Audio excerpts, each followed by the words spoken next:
it's Joy, and if you saw the title of today's video, today I want to talk a little bit about a love story. And not just a love story, but my love story, or one that I went through. And I want to tell you guys, no matter what the title says or no matter what your assumption, don't worry, it ends very well. And I have what I think are some big nuggets of wisdom about relationships I want to share with you guys. So for me, really, I don't want to share the story as much as I think, oh, it's an amazing, wonderful story. Because you know how it is. Sometimes it's like when you are feeling something so intensely and so strongly, you get wrapped up in it. You think like, oh, this is so amazing and I have to share it. It's not really that. It's what I learned from it and what came out of it that I want to share. That I don't know, I've been thinking about it and getting a little bit nostalgic. And I've been like, I think this would be maybe interesting stuff for people, especially if you're somebody that's going through a breakup or you maybe are separated, you can't be with a person that you love for whatever reason. This is going to be for you, and maybe it can help you out the way it helped me out. So I'm going to do my best. I don't want to go into too many details because I like to try to protect people's privacy, but sorry, my hairbrush is right here. It's in the shot. This hairbrush, by the way, is like no joke. This is like 20-ish years. No, it's this 25 years old. Yeah, I remember I got it as a gift set when I was like 10 or 12 at Christmas, but it's the best hairbrush. I think it's like some kind of Revlon gift set that you get at Walmart or something. Anyway, so let's jump into this. There was a guy that I couldn't get over for, oh gosh, it was about 10 years. 10 years, which is a really, really long time. And it's weird because I would get over it and process it in chunks, and then I would think I was done with it, and then I'd realize there was something else to it. So I'm going to tell you a little bit about the story. This person is, now it's hard because I don't know who this person is now. We haven't spoken in, oh Lord, it's been like 8 years? Is it 8 years? We haven't spoken in 8 years. And this is not somebody I will probably ever speak to again, which is fine. That happens. Sometimes you're just done with something and it ends. But this was the one person that I really, really struggled getting over. This person and I, when I first met them, we were friends, and we had this really, really deep friendship. And we were friends for, a few years. It was a while. And we had this really awesome connection as friends. And the person was, I'd say they are very artistic. Everybody I've dated is very artistic. They're all musicians. Honestly, that's almost all the guys that I date end up being really sensitive musician types. In fact, funny enough, roommate, who is my ex, is one of the few who isn't. But he, does software development, and he wants to get into making video games, which I'm like, well, it's a form of artistry. But in my past, it was tons and tons of musicians. That's just what I ended up gravitating towards. And I mean, I'm a former singer, by the way, y'all. Oh my goodness, my singing voice. I'm a little sad about it because from being so sick, not being able to practice, and then this business channel I built up where I was talking, doing 3 45-minute videos a day for months, my voice is just shot. It just always feels tired and horrible. So I'm hoping doing these videos, kind of calming my pace down and just chilling with you guys. Maybe I'll be able to get it back and actually build it again just for fun. I'm like 36. There's nothing I'm going to do with it, most likely professionally, but just for fun. So this person just was a really beautiful person. And, we were both younger when we met, and we both had a lot of figuring out life to do and ourselves. So I'm trying to figure out what all to say and what not to say, but to make a long story short, one of the times I got very, very sick is when things kind of changed for us as friends. The story is we were sitting in a park one day and both of us felt it. It was just like this shift. And we both were like, we felt like we were there for 4 hours, and I think it had been like 45 minutes. And there was something, I don't know what happened, but something like I don't know how to explain this to anybody, but okay, a little bit about me. I said I'm really spiritual, right? you know how people will die? How do I say this? Well, of course people die. But I mean, like, you know how some people say they have a near-death experience? So they die and then they like have an experience where they go to heaven or they go somewhere else that's not very good and they come back and they talk about it, right?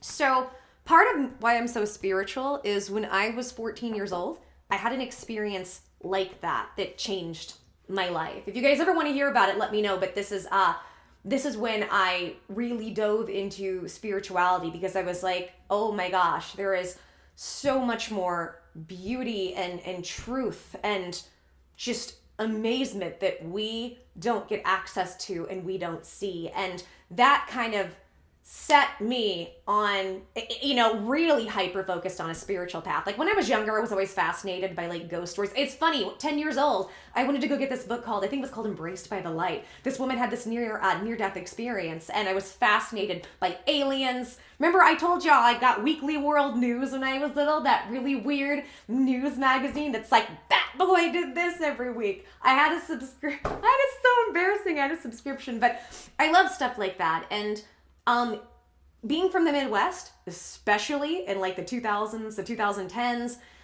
the 90s, very, very difficult to ever feel any type of like spiritual connection with somebody. And with this person, we had that as friends, but all of a sudden it was like, for the first time in my life, the experience I had where I went to heaven and back is what I call it. I don't know what that is. I'm not saying that's what it is. I don't have evidence for it. I just know I had an experience. And I had never experienced that with somebody else. Like, I've been in love before, right? I've had romance. This was different. This was like all of a sudden I was sitting and talking to somebody and connecting with them, like when I had this experience of going to heaven. It went so far beyond anything, and I didn't even know that was possible for me. And we both felt it, and it was very strange. And it was surreal. It felt very surreal. And we were both like, is it just me or does it feel like we're kind of swimming around? It just felt really weird. And so after this, and then afterwards, the person asked, do you want to come back and hang out with me? I'm just having such a good time. And I was like, I think I want to go. I was kind of freaked out by it. On top of that, this person, had a girlfriend and I just didn't, I was just kind of weirded out by what was happening. And I was like, something strong is going on. It wouldn't feel appropriate to do that. So I'm going to go. This was during the time, a time I started getting really deathly sick. And from that, it's such a nice story. Like I'm smiling remembering it. But from that, in the middle of being sick, I didn't tell very many people what was going on. And what I didn't know was I had the Pott's dysautonomia flare-up alongside of the tumor on my neck and all these different reactions and things going on. And it was a very scary situation because I didn't know what was happening. And then from them trying to operate on my tumor, the anesthetic gave me a horrible Pott's dysautonomia flare-up. So it was a very scary time. I had to let go of all my work. And this was at a time where I'd had like 3 big contracts and I was going to walk away with, tens of thousands of dollars at the end of the summer. And I had to let everything go. My health just bottomed out. And I remember during this, it was maybe a month later, he calls me at night, which, it was weird because we would talk maybe once a week. And, I traveled around the country at that time. So when I was traveling, he made sure to keep up with me, which is nice because anybody who knows me, I'm so bad at keeping up with people sometimes, especially with not feeling well a lot. It's either I'm doing this or I'm trying to focus on my health. I'm so much more functional, but I feel like crap a lot of days, to be completely honest. It's getting better, right? But it is what it is. So I was really hiding from people what was happening with me, and we didn't really understand it. And so many people just kind of didn't even believe something was wrong, right? Because as women, we're not believed when we have health issues. But he called me. And we would have, when he would call once a week, we would have these amazing long, 2 or 3 hour conversations, and we would talk about everything. And when I mean everything, it was just such amazing, deep, spiritual conversations. It was so cool. I remember, and we had all these, this is somebody as well, in the friendship we built, we had all these fun adventures. I love going on adventures. Guys, let me know, do you want to hear the story about Rick West? who thinks he's Elvis, and then a guy named Elvis too, who was working for Rick West, got high working for him and decided he wanted to become Rick West, and so then he was the second incarnate of Jesus, and he became Elvis too. Guys, I'm telling you, I have a lot of weird story times. I met and worked with both of these people, and one of these people, my friend, actually got me involved with Elvis too, and it's funny. It's hilarious. It's a really funny story. And then like one time, he had some friends that were Scientologists, and he called me up and he was like, so I kind of want to talk to them, but I know you're super into spirituality. I'd like to have you here. We did the e-meter thing, and like, it was just fun. And they were super nice people. Super, super nice. I'm not a fan of Scientology, but I'm also a believer most of the people who are in religions are good, decent people trying to become better people. It's the people at the top that, are scary and what they end up doing, right? For stuff like Scientology. So no disrespect to those people, but like, this was somebody that I had so much fun with, and we got along really well-ish. I mean, we never really had fights or anything, but like, it was just, we had a good time, and we had a lot of fun. And so we would do these really long talks. So he calls and it's late at night,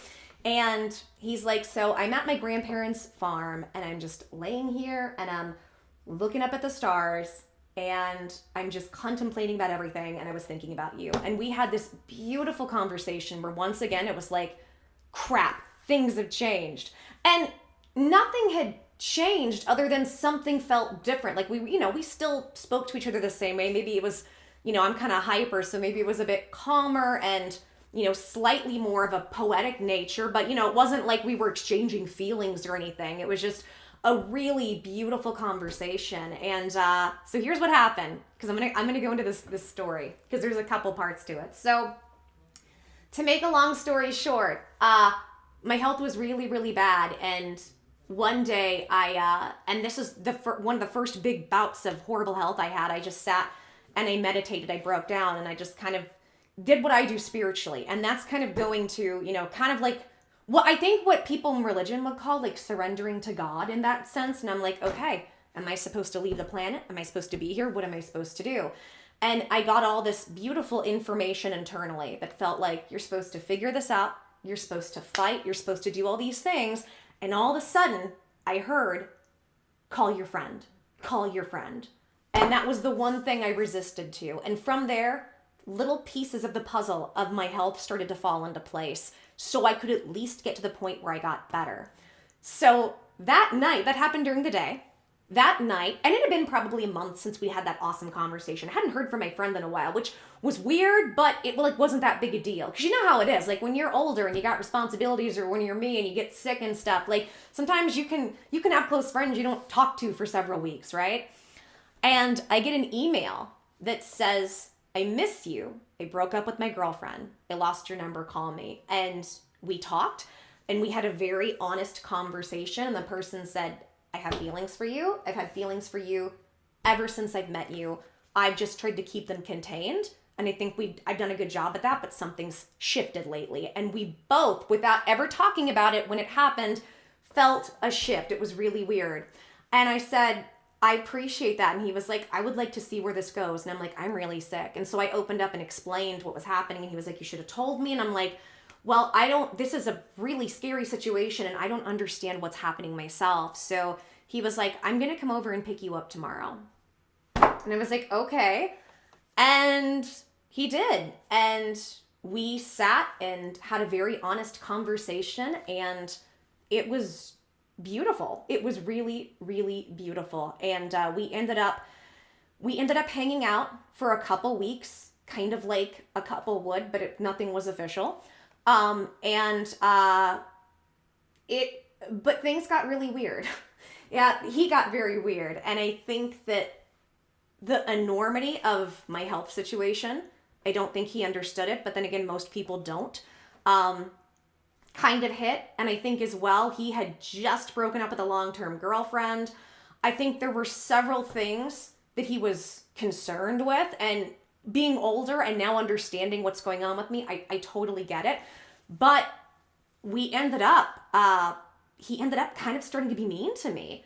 Like he ended up having a conversation about 3 weeks later saying we should just be friends. And I was like, even though it made me sad, I was really upbeat about it. I'm like, that's okay. I was like, look, I just want to make sure that we can stay friends because we have this great friendship. But then, I would go to his shows or, because this person was a performer, and he'd start being kind of cold and mean to me. And I didn't get it. And after about a week or so, I confronted him on it. And he was just really flippant. And he didn't, wouldn't acknowledge anything. And he was like, I don't have time for this. I got to go. I'll talk to you later. And I said, no, you won't, because you're being rude to me. And he was like, okay, I won't. Hung up, didn't hear from him again. And I was so heartbroken. So in a way I hadn't been before. And I think part of it was because we had such a deep spiritual connection. And we had been friends. And I had this very naive idea. And by the way, here's a nugget of wisdom for the young people if you're watching. Be very careful about some of the cliches that you're going to see when it comes to trying to have a modern day romance. Like, oh, well, if, we're friends, we can go ahead and, hook up, or we can get in a relationship and be friends afterward. Sometimes that can happen. I'm lucky enough, roommate and I can do that, but we're also in kind of a do or, leave the planet situation with my health. And he's been nice enough just to give me a space and support to help me be here. If it wasn't for him, I wouldn't be here. I wouldn't be able to make these videos. So, but most of the time, y'all, and the older ones know this, it doesn't work that way. So once you start to cross that relationship threshold, if you want to salvage a friendship afterward, it's going to be very, very, very difficult. It's not impossible, but it's difficult. And I thought we could go right back to being friends, but this person didn't, and I didn't understand it. And they basically blew me off during my health stuff, and I was just devastated. And I couldn't get over it. I could not get over this connection we had. So a few years go by, and could never get over it. And I had just gotten out of a really bad relationship. And I was, trying to heal from that, but I was starting to turn a corner. I was happy. My health was pretty good at this point. My health was about to crash though. And things were good. And I kept hearing, you need to reach out to this person again. It had been like 3 years, guys. It had been 3 years. And I was like, no, it's been radio silence. I don't think this person even wants to talk to me. And it was like 2 months of this intense, gotta reach out. I'm thinking like, no, because I just left a bad relationship. I'm getting over stuff. And this person's probably in a relationship. I don't want to bother this person. You need to do this. You need to do this. And then I started having dreams. And it really bothered me, guys. It doesn't happen often, but I'm really intuitive. And many times that will come up in dreams. So things in dreams will happen. And, okay, so for instance, if I have a dream about tornadoes, depending on what happens, who's involved, how much destruction, something's about to go down in my world. And it's textbook. It is always textbook with me. There's weird things like that, but then there's also stuff with relationships, which kind of scares me, like in this one in particular. So like, I'd have these dreams where we'd run into each other and I was trying to avoid him, and he would be like, I'm so glad I found you. I regret every day that we didn't, that I didn't hold on to you. I'm so sorry for how I treated you. I really would like another chance. I was immature. I didn't understand what was going on. I was scared. All of these things, right? And so it was really frustrating. And one day I went, screw it. And I wrote him. And I wrote him on social media. And I was just like, hey. So I said, I think that I have some things to apologize to you for. And I would love to have the opportunity to do that if you would like to. If you're not in the right place for that, if that's not something you want to do, it's okay. I totally understand. But I wanted to open that door. And I got a message back that day that said, hey, you've been on my mind. I would love to do this.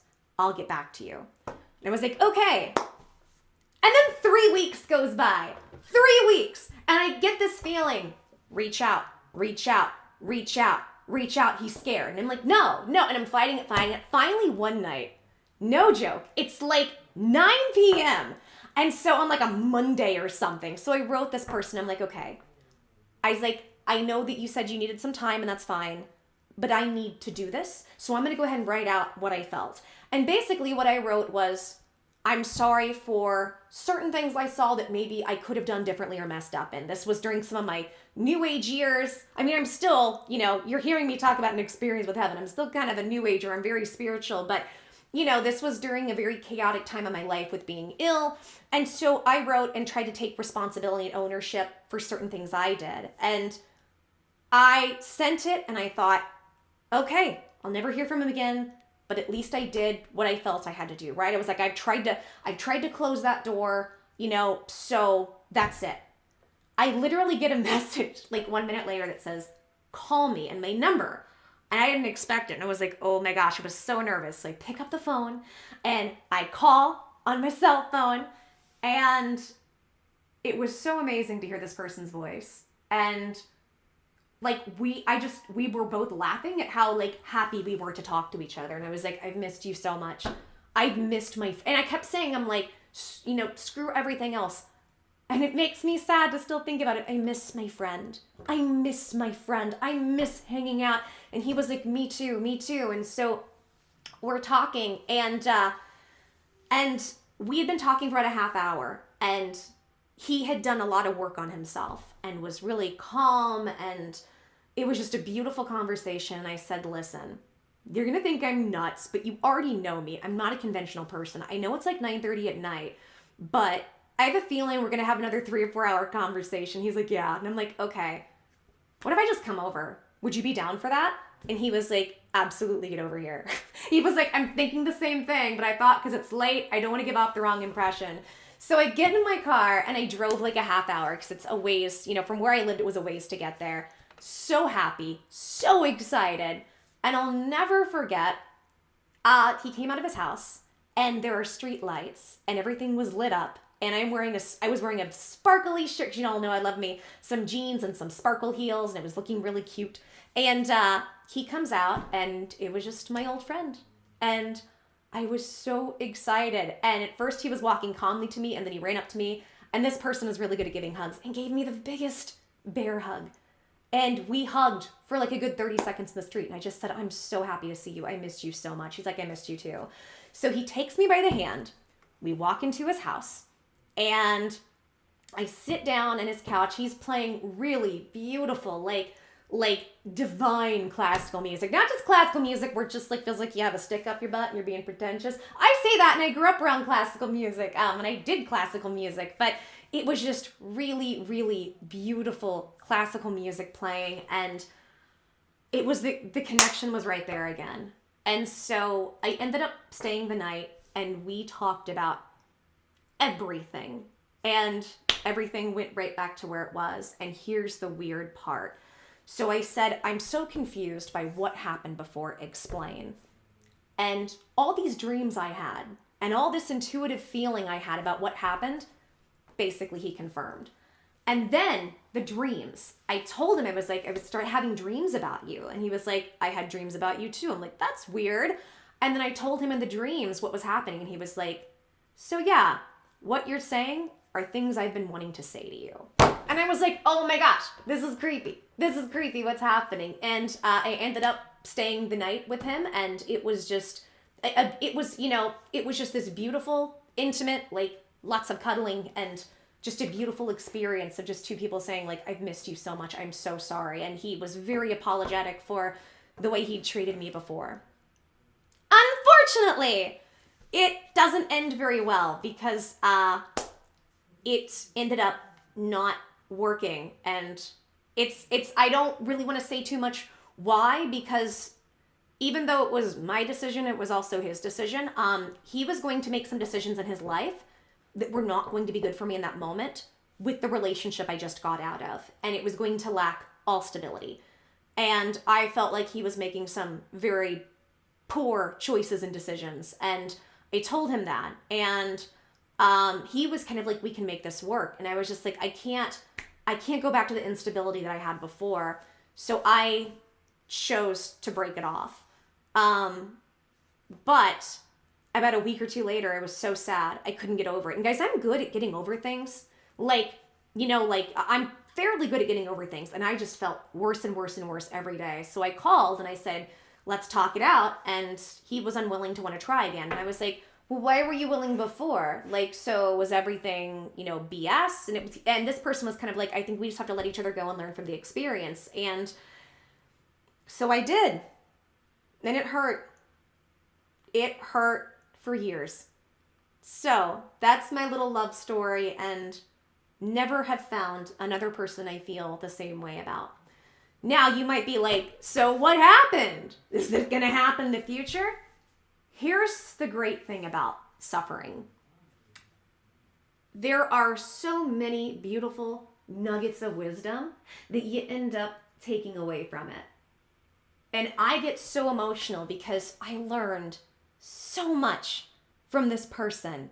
And from the bad things that happened, I learned so much. First of all, here's something big that I've learned from this. If it's not meant to be, it's not meant to be. It doesn't matter how strongly you feel about a person, what they feel about you, or anything else.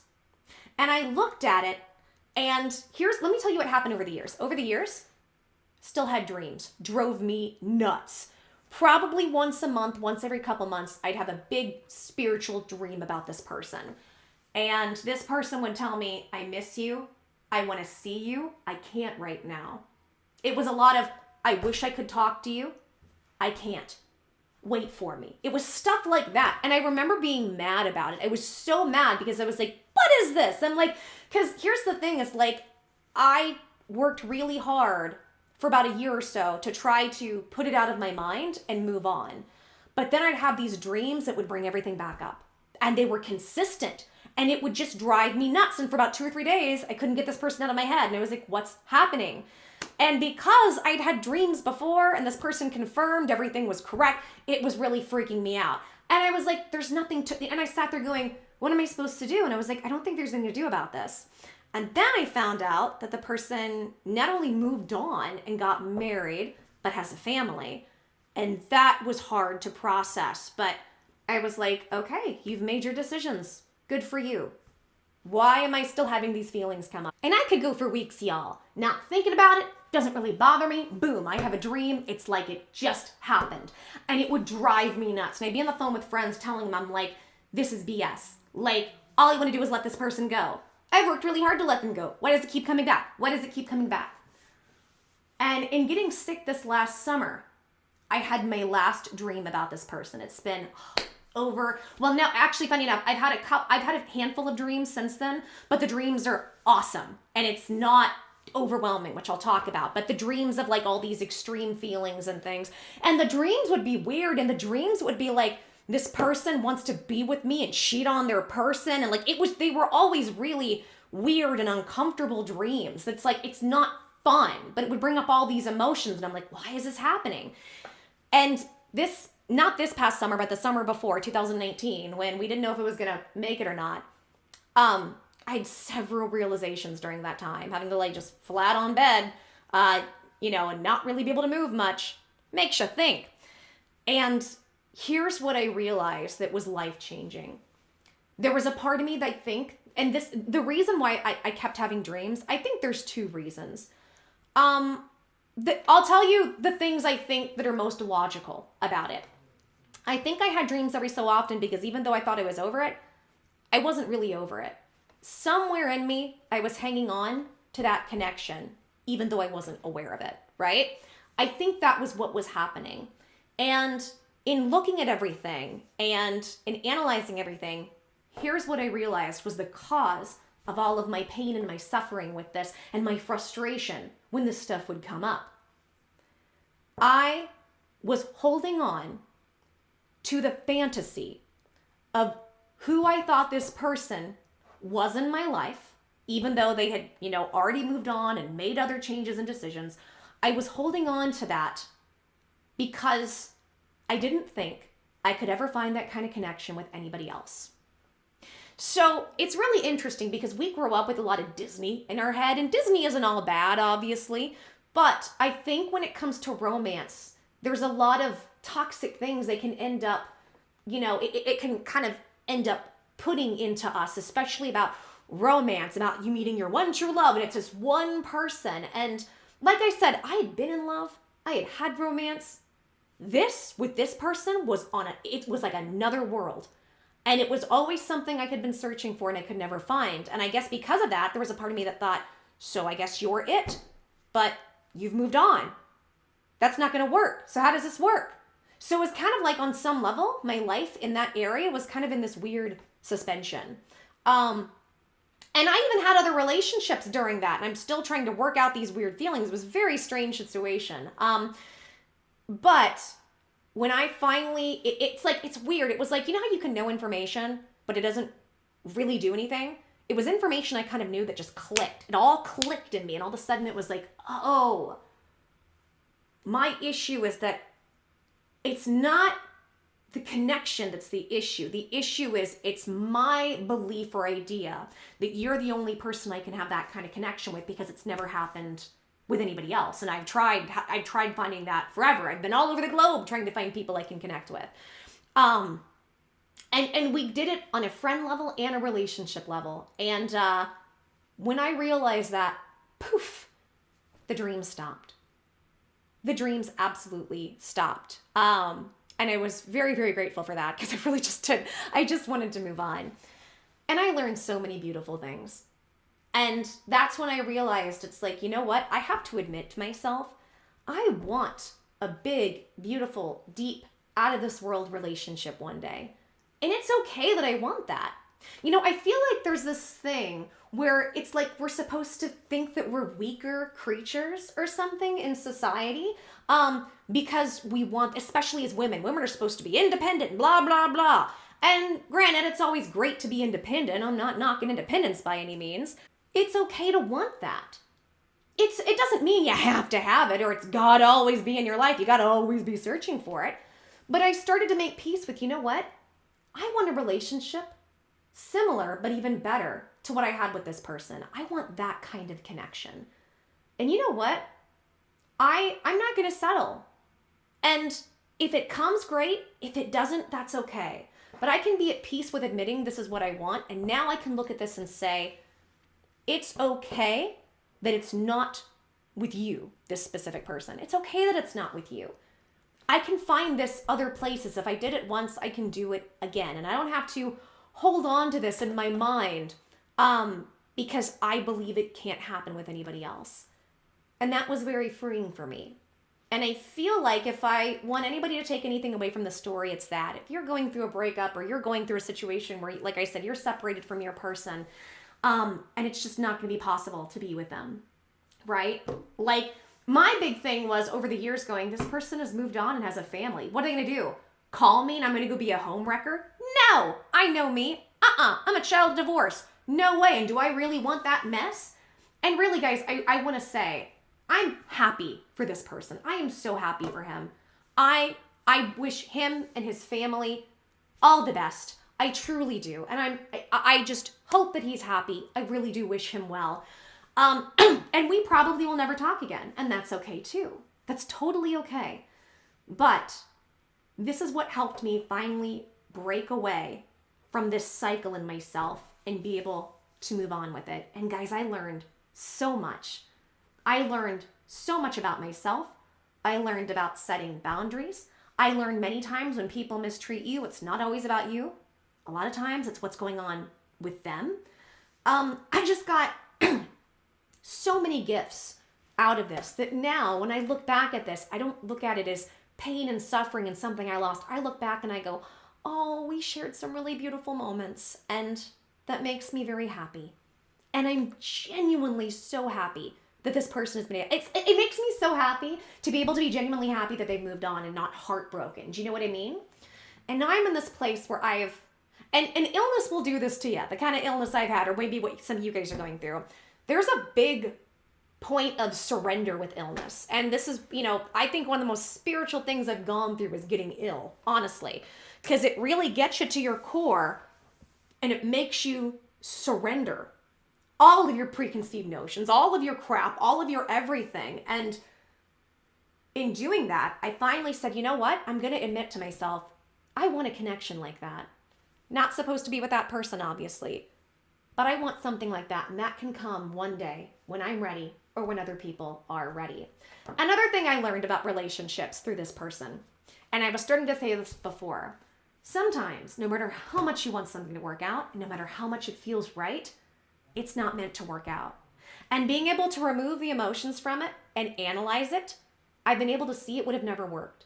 Even though we got along great as friends, in a relationship setting, we are two very different people.